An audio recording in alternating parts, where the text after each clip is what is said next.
Peningkatan produksi atau hasil panen merupakan tujuan utama yang pastinya ingin dicapai oleh setiap petani, di mana peningkatan hasil panen tentunya akan berpengaruh terhadap peningkatan ekonomi atau kesejahteraan petani tersebut.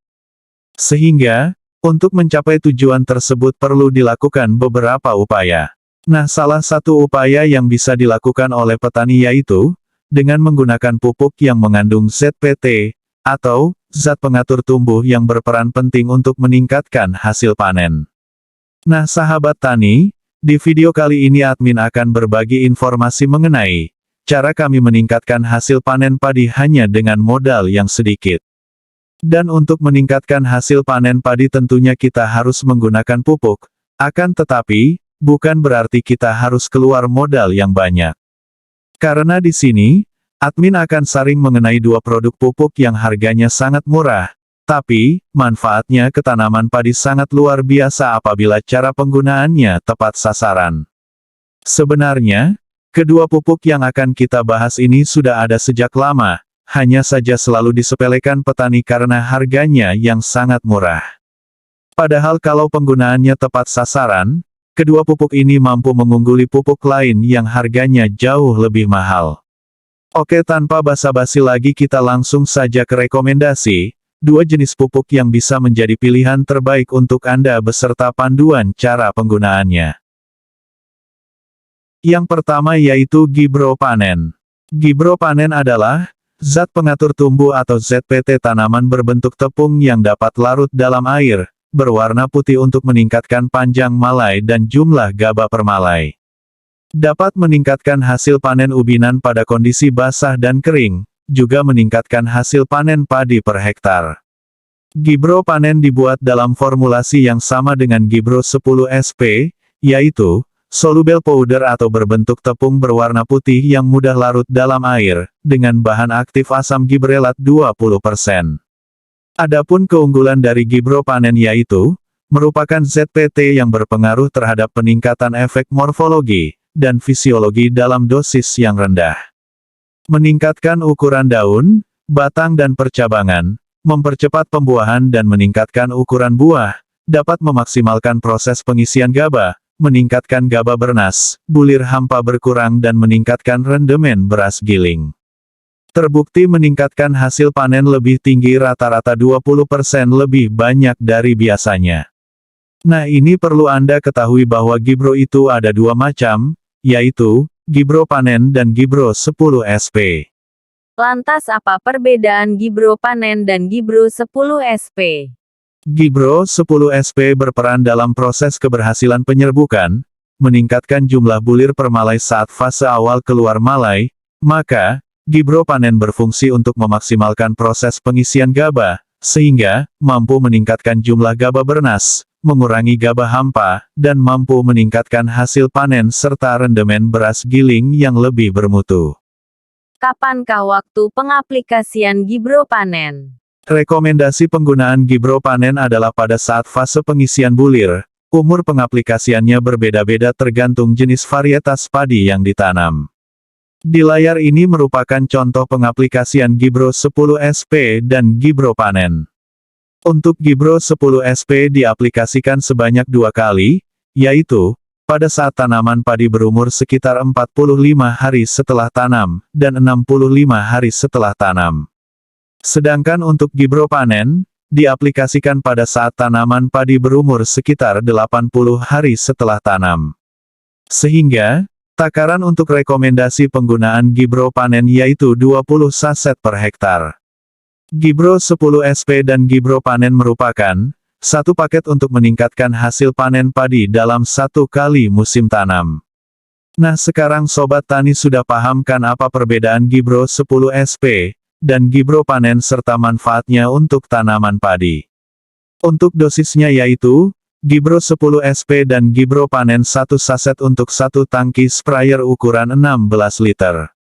Sekarang kita lanjut ke rekomendasi pupuk yang kedua, tapi sebelumnya untuk Anda yang belum pernah mengaktifkan tombol subscribe-nya, ada baiknya jika Anda klik sekarang, karena fitur subscribe ini berfungsi untuk membantu Anda saat melakukan pencarian suatu video, supaya YouTube dapat menampilkan video sesuai dengan apa yang Anda cari. Baik, jika sudah, kita lanjut. Untuk rekomendasi pupuk yang kedua yaitu Gandasil B. Nah, pupuk ini selalu disepelekan petani, padahal pupuk ini memiliki kandungan senyawa penting. Yang artinya, kalau pupuk ini digunakan dengan cara yang tepat sasaran, mampu membuat tanaman padi kita tahan terhadap serangan penyakit, serta mampu mempertahankan bulir padi dari kerontokan, menambah jumlah bulir, beserta membuat bulir padi lebih berisi dan berbobot, dengan catatan cara penggunaannya harus tepat sasaran. Sahabat tani, sedikit informasi terkait kandungan dan manfaat beserta cara penggunaan Gandasil B untuk tanaman padi. Penggunaan yang tepat untuk nutrisi pada tanaman padi di masa-masa generatif yaitu menggunakan Gandasil B. Namun sebelum itu yang perlu dipahami bahwa huruf B yang ada pada Gandasil B itu adalah merupakan singkatan dari kata buah. Nah, ini merupakan pupuk NPK majemuk untuk pembuahan pada tanaman padi. Sedangkan kandungan yang terdapat dalam pupuk Gandasil B yaitu mengandung senyawa yang sangat baik untuk tanaman, seperti nitrogen 6%, fosfor 20%, kalium 30%. Selain itu, juga dilengkapi dengan unsur magnesium, mangan, boron, tembaga, kobalt dan seng, serta vitamin untuk pertumbuhan padi seperti anerin, laktoflavin, dan nikotinik asid amid. Dari kesemua kandungan nutrisi seperti fosfor, kalium dan magnesium pada pupuk Gandasil B ini, akan membuat tanaman mampu mempertahankan kesehatan lebih lama. Nah, sekarang kita bahas terkait dengan kalium. Kalium adalah unsur hara yang paling tinggi yang terkandung pada pupuk Gandasil B, dan kandungan kalium ini juga bisa membuat gabah lebih berat dan berkualitas. Sedangkan unsur-unsur hara yang ada pada Gandasil B sangat membantu untuk memperbanyak bulir pada tanaman padi. Nah, manfaat dari penggunaan Gandasil B adalah, yang pertama dapat menambahkan jumlah bulir pada tanaman padi, kemudian manfaat yang kedua adalah mampu mencegah kerontokan pada malai padi, dan yang ketiga yaitu bulir padi menjadi lebih berbobot dan lebih berisi. Jadi, nutrisi Gandasil B untuk tanaman padi pada masa-masa generatif sangat dibutuhkan, supaya bulir yang keluar daripada tanaman padi kita mendapatkan bulir yang lebih berkualitas, dan tentunya, mendapatkan bulir yang bobotnya lebih bagus daripada kita tidak menggunakan penyemprotan Gandasil B.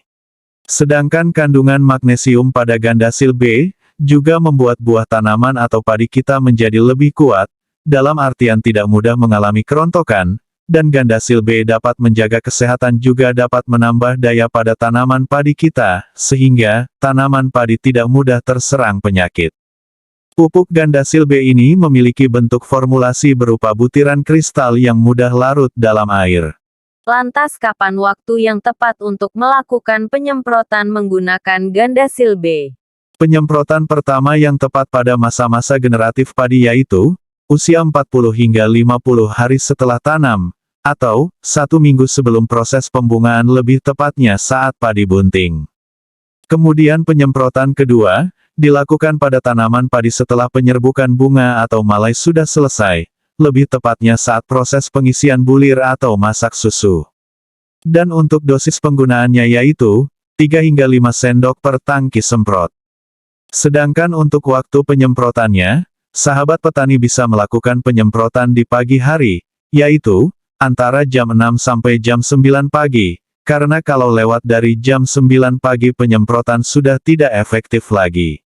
Anda juga bisa melakukan penyemprotan pada sore hari yaitu sekitar jam 3.30 sampai jam 5 sore. Sahabat tani, Gandasil B ini bisa dimix dengan obat lainnya seperti pupuk, fungisida, maupun insektisida yang lainnya selama produk tersebut tidak mengandung alkali. Baik sahabat petani, itulah penjelasan atau berbagai pengalaman dari kami, supaya tanaman padi kita itu bisa mendapatkan bulir yang bagus, dan tentunya meningkatkan produksi panen dengan modal atau biaya yang sedikit. Semoga bermanfaat dan sampai jumpa di video berikutnya. Salam sukses.